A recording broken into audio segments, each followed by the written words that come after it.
Welcome back, everybody, to the Metropolis Bulldogs Teambuilder Dynasty here on NCAA Football 14. The snow is falling hard here in the nation's capital, and it should be fun to play in the elements. With only 3 games left to go in the season, our Bulldogs want to finish year number 1 on a positive note. We have 2 Power 5 teams today in our doubleheader as we face off against Georgia Tech in the first game and Vanderbilt in the second game. Not necessarily the best of football schools, but they're 2 Power 5 teams nonetheless. So our Metropolis Bulldogs currently sit at 2-7. Obviously, we've gone through ups and downs and growing pains here in our inaugural season. Georgia Tech hasn't been a whole lot better, as they are currently 3-7, so a little bit better than us, but not by a whole lot. So with this game being at home and having the snow, I think that could go to our benefit. Last episode was pretty rough. We played 2 games against Boise State in Virginia, and we got blown out in both of them. We just did not look good at all in those games, and we're definitely looking to play more competitively today. We know Georgia Tech has this triple option offense led by sophomore quarterback Jeff Sims. Jahmyr Gibbs is one of the most talented running backs in the ACC, so he's going to be a challenge to deal with. Overall, there isn't a ton of high-end talent on this roster, if their highest-rated player being an 87 overall, but they have a ton of depth and a ton of starting caliber players across the board. So it's certainly going to be a challenging game here for our Bulldogs, who look to get win number 3 on the season in the snow, which should be a lot of fun. This is like early November, so it's kind of odd that the snow has come this soon. Anyway, welcome to Metropolis Field here in Washington, D.C. Today, the 3-7 Georgia Tech Yellow Jackets are set to face off against the 2-7 Metropolis Bulldogs. Georgia chooses heads, but of course it lands on tails because, as you guys know around here, tails never fails. Metropolis chooses to start on defense per usual, so we'll get to see Jeff Sims, Jahmyr Gibbs, and the Georgia Tech offense start this game off. Sims on first down, under pressure, quickly sacked on the play. Malcolm DeGray, the junior linebacker, is the one who brings him down, and that'll bring us to a 3rd down and 6 for the Jackets. Sims looks to throw it. He's going to go short for McCollum. Breaks the tackle, gets the first down. Georgia Tech's been moving it down the field fairly nicely as it's now 3rd and 5. Handoff for Jahmyr Gibbs, and he loses 2. Good stop by the defense. Again, Malcolm DeGray with the play. So DeGray started the drive with a sack, finishes it off with a big tackle for loss. That'll bring out the field goal unit. This kick from around 45 yards, so definitely not chippy with it being in the snow, but it does go down the middle. So Georgia Tech leads this game 3-0, and that will bring out Victor Johans, and the offense is on first down. He goes short for the tight end, O'Shane Yakabuti, the senior, who gets around 19 yards. Yakabuti has really improved throughout the season, one of the many players on this roster who I've seen get significantly better as time goes on. Again, it's Yakabuti inside the 25, now gaining 16 yards as his and Johans' chemistry continues to grow. This Bulldogs offense continues to move down the field pretty well. The offense was very bad in the last episode, so it's encouraging to see the offense looking good early in this game. First down now, Johans scrambling to his left. Gonna look deep. It's caught by the other tight end, Danilo Walls, who brings it inside the 5 to about the 2. And the Bulldogs are awfully close to taking a nice little first quarter lead, but they do have to punch it in here on 3rd and goal. The run game was unable to get it. Johans under a lot of pressure, goes short for John Alexander, who loses 2 on the reception. So, unfortunately, the Bulldogs are unable to score despite being on the goal line, so they'll send the field goal unit out. 22-yard attempt for Mark Mitchell. The kick is good, and we are tied at 3. Mitchell missed his first 2 kicks of the season in the last episode, so it's good to see him back on track, as he has been pretty close to automatic throughout the year. So Georgia Tech has it back. Not a whole lot of time left in the quarter. Look at Jeff Sims go. Evading. Defender still on his feet, breaking tackles. He actually fumbled it out of bounds after the hit by Hassan Antonio, but since it was out of bounds, it doesn't really matter. Next play, handoff to Jahmyr Gibbs, cuts to the right side, stiff arms Miles Burrow. That's a gain of 14 yards for Gibbs, who had Burrow on top of him for about half of that play. And that will conclude the first quarter. We've had a pretty close start up to this point. The Bulldogs certainly look competitive as this game is tied up at 3. This is only Georgia Tech's second offensive drive. Both teams are methodically moving it down the field. Slow and steady has been the name of the game. As on 3rd and 3, Jahmyr Gibbs is stopped. The play is made by the senior linebacker, Boob McAllister. So now on 4th and 2, gutsy call from head coach Jeff Collins to keep the offense out on the field. They're going to go for it, handoff for Jahmyr Gibbs, and he stumbles forward, not quite in the end zone, but he does get 5. So the Jackets will keep the drive going with a huge 4th down. 1st and goal, Gibbs, nothing but open room ahead, an easy touchdown. And the Georgia Tech Yellow Jackets will take the lead. Our first house call of the game for either team. And now Metropolis gets it back, looking to answer. Their first drive was a pretty good one, but only resulted in a field goal. As it's a handoff to the right side for Mekhi Diggins, who has blocks the senior with a big gain of 21 yards. Diggins has been very consistent. We haven't seen a lot of these breakaway runs. I think this play right here might be his tied for longest run of the entire season. But that's really how the run game as a whole has been. Without great offensive line, that has obviously led to not a lot of big plays, as Johans is sacked for a loss of about 5 yards. The play is made by Charlie Thomas, and that'll make it a 3rd down and 10.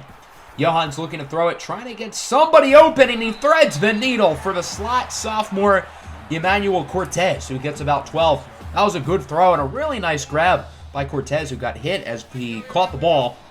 Now 2nd and 5 from around the 25. Reggie King in motion. It looks like it's going to be an option. Pitch for King. King with blocks. Can he make it into the end zone? It's a fumble, and it went out of bounds. So the ruling here is that Metropolis will get it at the 1-yard line. Thomas jarred the ball out of Reggie King's hands. King was trying to dive into the end zone for the touchdown. Let's get a closer look here. So the ball's clearly out. Georgia Tech had about 3 opportunities to pick it up. They didn't. So Metropolis picked it up, but out of bounds. So they keep the ball on the goal line where they were unable to score on the last possession, only getting a field goal. Now they got to punch it in. 3rd and goal. King open in the end zone for the touchdown. So Reggie King still gets his touchdown, even though he nearly fumbled it away a couple plays ago. And this game is now tied at 10. It's, again, been a very slow-paced game, but every drive so far has ended with offensive points. So Georgia Tech has it back, trying to take the lead here before halftime on 2nd down. Sims finds a wide-open Malachi Carter, who gets about 11. I don't know what kind of coverage that was, because that side of the field was completely wide open. Now it is 3rd and 2, under a minute left to go in the first half. Gibbs stiff arms the defender, absolutely annihilated him. I believe that was Tavion Lewis who got a beatdown on that play. 2nd and 1 now. Sims keeps it himself. He is in. Jeff Sims with the QB keeper to put Georgia Tech on top, as it is now 17-10. A big play there from Sims, and Georgia Tech's offense continuing to look really good.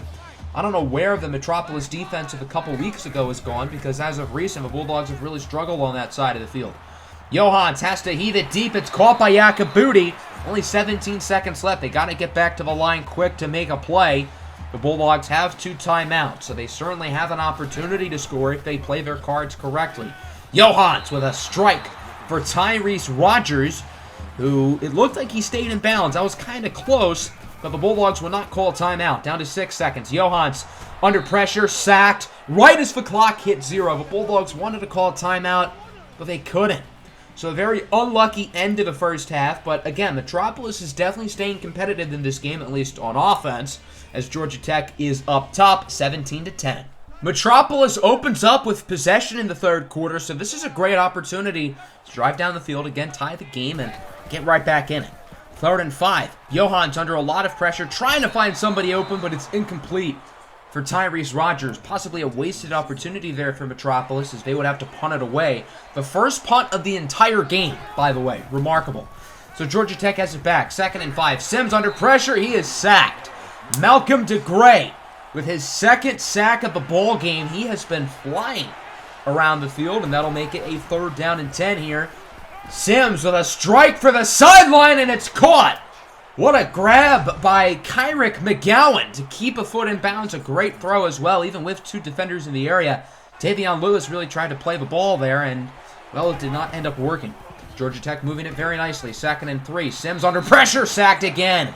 This time it's the sophomore Scout Lopez who brings him down. Metropolis' pass rush has been a little bit inconsistent this season, but they have looked the part today, as it is now a 3rd down and 7 here for the Jackets.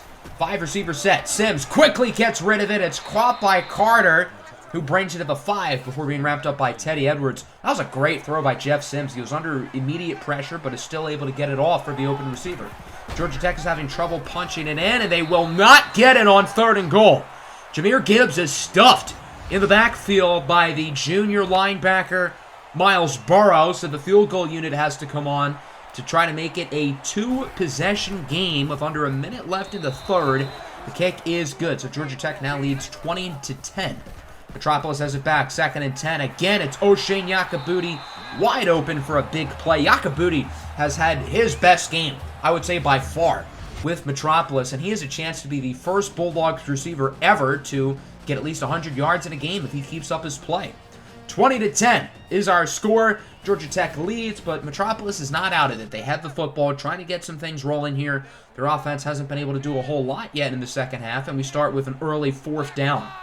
4th and about 5 for the Bulldogs. Johan scrambling with it to the left side, hoping to get someone open. He's going to try to run with it, and he is a couple yards shy. Sometimes it feels like Victor Johans tries to do too much with his legs when he can't find anybody open. But that was just really good coverage by Georgia Tech, and Johans felt that he didn't really have much of a choice. That was his only way of converting. So Georgia Tech is now in the driver's seat. I think a touchdown in this drive might ice the game. But Sims is sacked for a 4th time. Brought down by Jonathan Savage II, who's gotten to the QB a couple times in this ball game, his 2nd. And that'll make it a 3rd down. Georgia Tech already in shoot clock mode. They want to make sure they can milk as much time off as they can, as it's a screen for Gibbs, who is stuffed up on the play by Scout Lopez. So Gibbs loses about 4, and again, Metropolis has it back. It remains a 10-point game. 3rd and 10. Johan scrambling under a lot of pressure. Heaves it up. It's caught! Johans just said, F it. Hopefully I get lucky. And he got lucky. Emmanuel Cortez tracks the football with a big 1st down conversion. That'll keep the drive alive here for Metropolis. They don't have a ton of time, though. They have to move quickly, as we have a 4th and 12 here for the Bulldogs. 4 receivers in the game. Johans scrambling now to the right side. Johans heaves it deep, and he is way short. It's deflected and incomplete. And it looks like Georgia Tech has this one in the bag. As we near the end of this game, a 1st down officially ends it. Sims keeps it on the read option. He has the 1st down, and Metropolis is going to let him score. Sims probably should have slid there, but I guess the Bulldogs are thinking, hey, maybe we get the ball, maybe we can do a miracle. I wouldn't count on it, because it's a 3-possession game with like a minute left. So I think the Bulldogs probably should have just tackled him, ended the game. Long story short, the Bulldogs offense didn't do a whole lot when they got the ball back. So we have the final. 27-10 is your score. I think we stayed competitive for the most part throughout the entire game. We did struggle in the second half, particularly on offense, but this wasn't a blowout. We did not get completely obliterated, and we got to have fun in the snow. Make a couple snow angels here and there, throw some snowballs. So overall, not one of our worst losses. Victor Johans played fine. He got sacked a couple times on bad reads by him, but he threw the ball fairly well. The run game, again, was not good. Mekhi Diggins was solid, and I think Mekhi Diggins continues to show that although the run game has been bad, he's been fine this year. O'Shane Yakabuti, 7 catches, 111 yards. He is the first receiver in team history to get at least 100 yards in a game.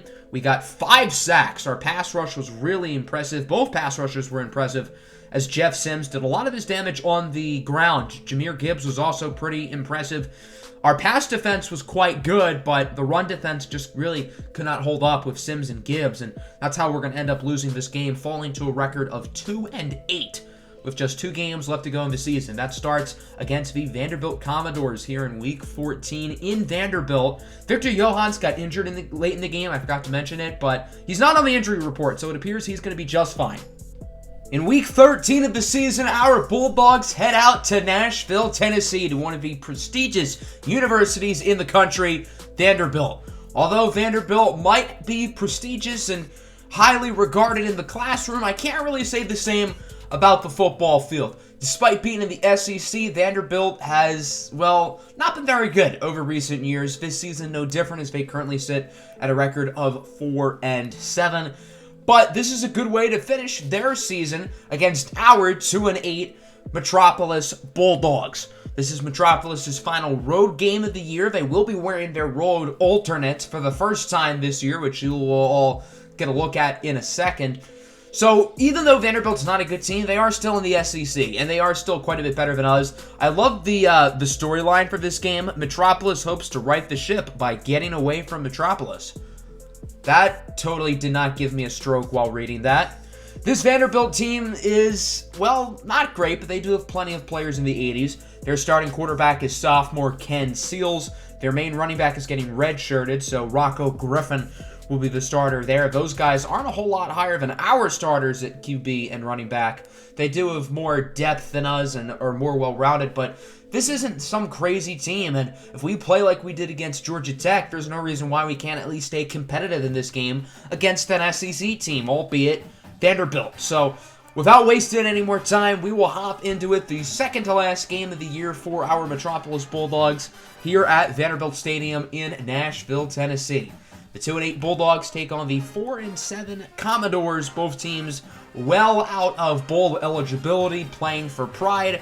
Vanderbilt is having their senior night today as well, so I imagine they want their seniors to finish off their Vanderbilt careers strong. Of course, tails never fails. We win the coin toss. We start on defense, per usual. So we will start with the Vanderbilt offense, led by sophomore quarterback Ken Seals, as we have an early 3rd and 1. Babst in motion. It's a handoff for Rocco Griffin to the left side. Griffin has blocks down the field, and he is wrapped up at around the 30-yard line by Teddy Edwards. A big gain, but a big flag against the Commodores. Can we call them the Commies? It's pretty close. So Tyler Steen, the left tackle, gets called for a clipping penalty. That call was early in the play, so now it's a 3rd down and 11 with Vanderbilt backed up at their own 24. A costly penalty here for the Commodores. And they'll try to get a big 3rd down conversion, which they do. A huge reception there for Chris Pierce, who was dragging Tavion Lewis at the end of that play, bringing it to about midfield. So it doesn't look like the clipping call proves to be a huge deal in the grand scheme of things. Here's a handoff to Rocco Griffin, who stands at 5'6" with a big run inside the 15. Obviously, Griffin isn't the biggest, but he's got some nice moves. He's quick, he's elusive, and obviously he's small, if you couldn't tell earlier. Very next play, it's intercepted! The senior cornerback, Mekhi Diggins, picks it off. There is a flag, though. That would be a shame if the Bulldogs lose their turnover because of a penalty. It's a holding against Hassan Antonio, but the holding happened after Mekhi Diggins caught the interception. So the Bulldogs will stay on offense, but the ball is going to be moved back a little bit. So not the worst thing that could have happened there, as the turnover does stand, and it's now 3rd and 1. Victor Johan scrambling with it. He's going to go short for Diggins, who had the interception. He loses a yard. I don't really know why Diggins ran towards the ball when he was making that reception. So Vanderbilt would get it back with really good field position. As on 3rd and 5, Seals looking to throw. It goes for the out route. It's caught by Shepard, and Will Shepard gets about 10. The Commies are moving it fairly nicely down the field. I don't think anyone's ever called Vanderbilt the Commies, so I guess I'm going to be the first one to do it. 3rd and goal, handoff for Rocco Griffin. He is in untouched for the score, and it is Vanderbilt who starts this one on the board. They had it in the red zone earlier. They didn't capitalize with the turnover, but they're able to drive down the field and take a 7-0 lead here entering quarter number 2. It's a 3rd and 6 here for the Metropolis offense. Johans tries to get it to Cortez. That was actually a pretty good throw, but Cortez, who has been pretty reliable catching the football this year, is unable to hold on to it. So Vanderbilt's defense forces a stop. Their defense has looked really good so far. And now the offense has it back. Again, it's Rocco Griffin, nearly to about midfield. Griffin has been really impressive. He's had a few nice runs, even the one called back. But he's had a few really, really good plays. He's showing that his size is certainly not an accurate indicator of his talent. On 1st down, it looks like it's a play-action fake, and Seals is rocked. Eric Boyd with the sack, his 7th of the year. Boyd, the senior, has really come along here in the second half of the season as a reliable pass rusher. 2nd and 18, another sack, this time by Boob McAllister, another senior, That'll force a loss of 5. So after Boyd and McAllister get a pair of sacks, it's now 3rd and 23. It looks like it's a screen for Griffin, but Malcolm DeGray reads it perfectly. Although Metropolis' defense has been not the best the past couple of weeks, it was really good to see them have 3 straight plays forcing big losses of yards. Obviously, Vanderbilt would punt it, so the Bulldogs have it back on 3rd and 2. It's a handoff for Mekhi Diggins, who makes a nice cut, getting around 10 yards. A good play there for Diggins. And the Bulldogs are getting pretty close to the end zone. Again, they're having some trouble punching it in on the goal line. They don't have a ton of power in the backfield, so they're going to throw it. Reggie King with the 5-yard touchdown, and this game is tied up.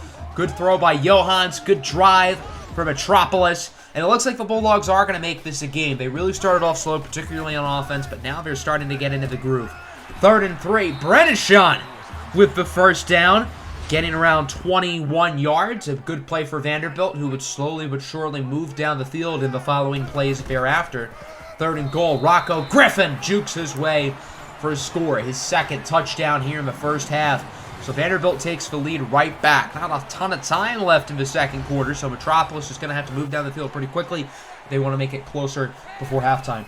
2nd and 10. Victor Johan scrambling with it to his right. He gets it to the speedster, Tyrese Rogers, past the 50. A big play there for Rogers, who has had some very good moments this season, but he's just been super inconsistent. And hopefully he can play well here down the stretch as he is a senior. 3rd and 3. Handoff for Mekhi Diggins. Diggins gets by the defender. Diggins still alive. The senior Mekhi Diggins is off to the races for a touchdown. By far the longest run, not only for Diggins this season, but for anybody on this Metropolis team. That'll go as a 39-yard touchdown. A great way to end the first half. It appears the Bulldogs are going to make this a game. We are tied at 14, and Metropolis starts the ball in the 2nd half. So the Bulldogs are right in this one. On 1st down, Johan scrambling. Launches a strike for O'Shane Yakabuti. Yakabuti's been quite a bit more quiet today than he was last week, but that doesn't say a whole lot because he was a beast last week against Georgia Tech. 3rd and 4, handoff for Mekhi Diggins with another nice run. He brings it inside the 35. This is the Mekhi Diggins who we've really been waiting to see since the start of the year, and I feel like today has finally been his full-on breakout game. 1st down, Johan scrambling, going to run with it, and this offense is just clicking. A gain of 15 for Victor Johans, and Metropolis, after really struggling early in this game on offense, looks invincible on this side of the field currently. 2nd and goal now with an opportunity to take the lead here in the 3rd quarter. It's a handoff for Mekhi Diggins. Diggins with a nice move. He is in. So going into this game, nobody, including Mekhi Diggins, had more than 1 rushing touchdowns for the entire season. On the previous 2 possessions, Mekhi Diggins has gotten 2. Pretty remarkable. So now it's 21-14. Vanderbilt is losing, but they're going to try to get quickly back to work as it's Amir Abdur-Rahman with a gain of 23 yards. A good first down there for Vanderbilt. A nice play for Abdur-Rahman. Is on 1st down. It's a handoff for Rocco Griffin. He brings it inside the 10. Griffin's trying to show everybody that, hey, I've been balling out too. I know the attention's on Mekhi Diggins, but Rocco Griffin wants to show that he's been the best player on his team's offense as well. 1st and goal now for the Commodores. It's a read option. Seals is smothered in the backfield for a loss of 5. Again, it's Eric Boyd who makes the play. Boyd started the year off quiet, then he was red hot, then he was quiet again, and now it seems like he's getting back into that groove. 3rd and goal. Seals under pressure. Look who it is. Speak of the devil. Eric Boyd with another play. His 2nd sack of the game. I believe he's now at 8 on the year, which leads the team by a considerable margin. So Vanderbilt's going to have to send the field goal unit out. 4th and goal, although they have it at around the 25. The kick is good, so Vanderbilt brings it within 4. It is now 21-17. So Metropolis is going to get the ball back with the lead here very late in the 3rd quarter. As long as the Bulldogs play smart football here down the stretch, they could absolutely win this game. 3rd and 6. Johan scrambling. That usually isn't good. And he gets about 4. So that brings up an interesting 4th and 2. And look at this.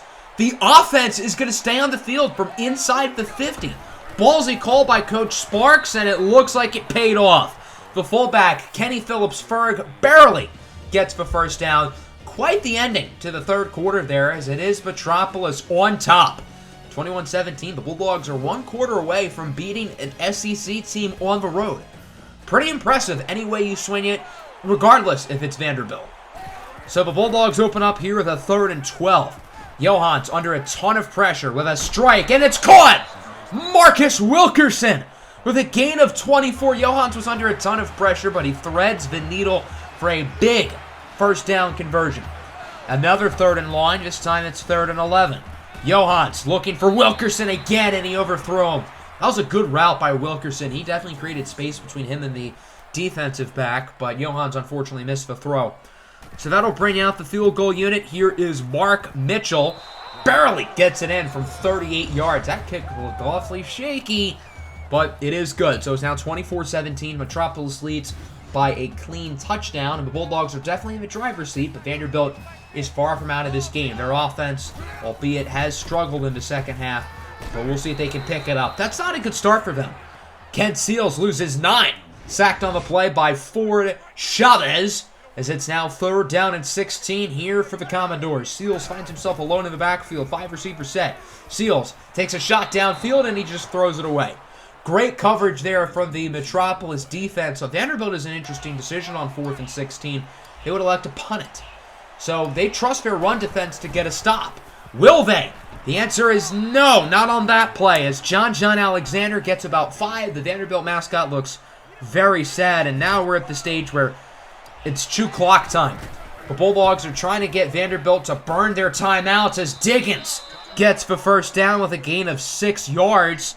As we go a few plays later, it's now 3rd and 13, minute 15 left, and Vanderbilt does not have any timeouts. So a first down here for Diggins does end it. He nearly gets it on the spin move, but only gets around 10. So it's 4th and 3, no reason to get crazy and go for it. The Bulldogs will send the field goal team out.